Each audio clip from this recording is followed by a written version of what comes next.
N'allez pas voir des films bourrés, c'est une très mauvaise idée.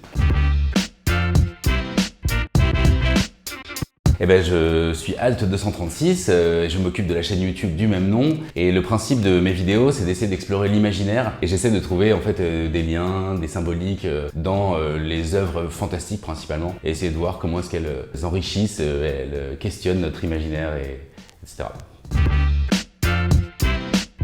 C'est Dark Crystal, et c'était assez drôle parce que mes parents lisaient Télérama parce qu'ils voulaient voilà, qu'on regarde des choses bien, et Télérama avait une notation qui te permettait de dire si c'était bien ou pas bien. Ils mettent des petits T, et là il y avait 3 T à Télérama sur Dark Crystal, donc mes parents m'ont collé devant sans savoir ce que c'était. J'avais je sais pas 5-6 ans et je suis resté bloqué. J'ai adoré, ça m'a terrifié, enfin c'était ma première expérience marquante de cinéma. Alors le dernier film que j'ai vu, c'est le dernier Tarantino, que j'ai trouvé bien, mais je préfère parler de Midsommar, que j'ai vu juste avant, et qui du coup je trouve me parle plus à moi, et peut-être mérite plus d'être défendu, parce que Tarantino va faire des chiffres énormes, et que Midsommar fait partie de cette nouvelle génération de cinéastes qui, je trouve, redonnent des nouvelles lettres de noblesse à l'horreur, en faisant des films d'une grande qualité, à tous les niveaux, avec cette touche d'étrangeté qui, moi, je trouve manque un peu au cinéma grand public, on va dire. J'ai pas vraiment honte, mais c'est dur de le défendre en société. On va dire Prometheus, parce que oui, il met à mal la saga Alien, mais il y a Hans-Rudi Giger qui a bossé sur les concepts, enfin toutes les statues, l'esthétique de ce film, et même des parties de son scénario, moi, vraiment me font rêver. Et donc je n'ai pas honte de le défendre, mais j'ai aimé Prometheus, ouais. Ma plus belle claque esthétique, je vais dire que c'est La Montagne Sacrée. Même si plein de gens trouvent que c'est incompréhensible, que c'est bizarre, que c'est too much, etc. Moi, ça a été le film où j'ai dû faire pause à la moitié, tellement il y avait de richesse. J'ai repris la suite le lendemain pour assumer cette richesse, cette folie visuelle. Enfin, vraiment, je pense que ça a été très important dans ma vie parce qu'il existait autre chose que la normalité, et que par une forme de folie et de surréalisme, comme ça, on pouvait atteindre des sentiments et des émotions que j'avais pas vu ailleurs. Alors je vais pas me faire des amis, hein, je suis désolé, mais alors moi c'est Incassable. C'est la première fois que je suis sorti d'un cinéma en me disant tiens, je viens de me faire voler 10 balles. Je sais pas, toute l'ambiance du film est géniale, ça monte. Et alors je veux pas dire la fin, mais le twist, j'ai fait ah ouais, tout ça pour ça, c'est dommage. C'était 10 ans avant la mode des super-héros, donc je pense que quelque part c'est un film qui était méga en avance sur son temps, beaucoup trop en fait. Il serait peut-être plus intéressant de le faire venir aujourd'hui dans cette masse de MCU, etc., d'avoir un film aussi à contre-pied. Mais pour l'époque, il y a eu une ambiance qui à la fin a fait ballon de baudruche pour moi, parce que c'est vrai que le super-héros est pas quelque chose qui me touche particulièrement. Et j'étais déçu quoi, je me suis dit tout ça pour ça alors que c'était trop bien, donc ça, voilà, c'est mon exemple. Je vais dire Tree of Life de Terrence Malick, et bizarrement, contrairement à tout le monde, moi la seule scène que j'ai adorée c'est les dinosaures, l'espace, le truc complètement what the fuck du milieu. Ça j'ai dit oh mais c'est génial, pourquoi t'as pas fait tout ça pendant le film? Alors que le reste c'est vraiment magnifique, je trouve que la cinématographie, enfin le jeu des acteurs, tout est parfait, mais j'avoue c'était un peu...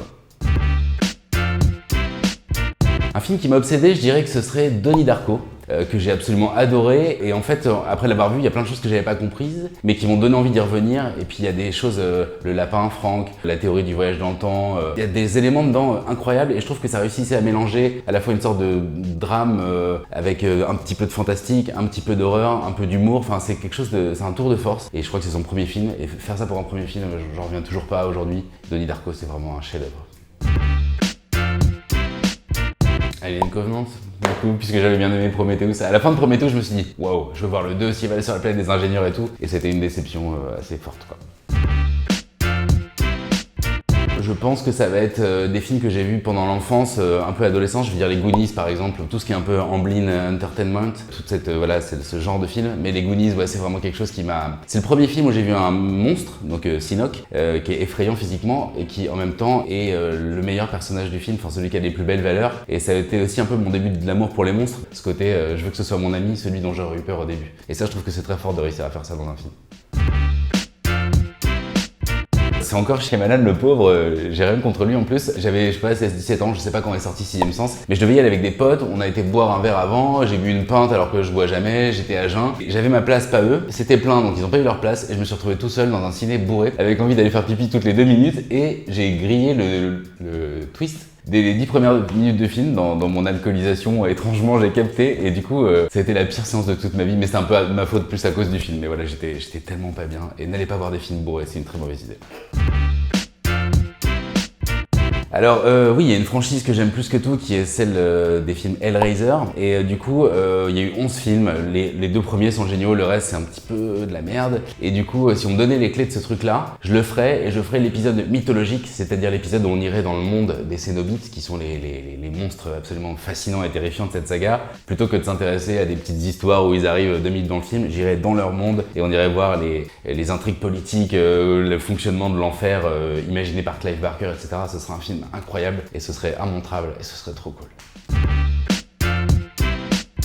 Celui que je vous conseillerais absolument, ce serait Les Garçons Sauvages, qui est sorti il y a 2 ans. C'est fait par Bertrand Mandico. Et moi qui râle tout le temps du fait qu'en France, pourquoi est-ce qu'on fait pas du fantastique et de l'horreur alors qu'on a eu Gustave Doré, Jules Verne, enfin on a été parmi les pionniers presque du fantastique. Et peut-être à cause de la nouvelle vague, peut-être à cause de plein de raisons qui font qu'on se sent pas légitime par rapport aux Américains ou que ne sais-je. C'est un film où je me suis dit, ok, waouh, il y a de l'espoir en France pour faire des trucs complètement fous. J'ai vu du Jodorowsky, et puis c'est un film un peu vénéneux et en même temps ultra esthétique avec des acteurs incroyables. Et sinon, j'allais conseiller aussi The Wicker Man, qui est un petit film des 70s sur un policier anglais qui est appelé sur une île parce qu'une petite fille a disparu et il va glisser dans une forme de folie quand il va découvrir ce qu'il y a sur l'île. Et c'est très intéressant à voir en parallèle avec Midsommar, qui reprend un peu la même idée. C'est 2 films très proches mais qui partent dans des directions différentes et voilà.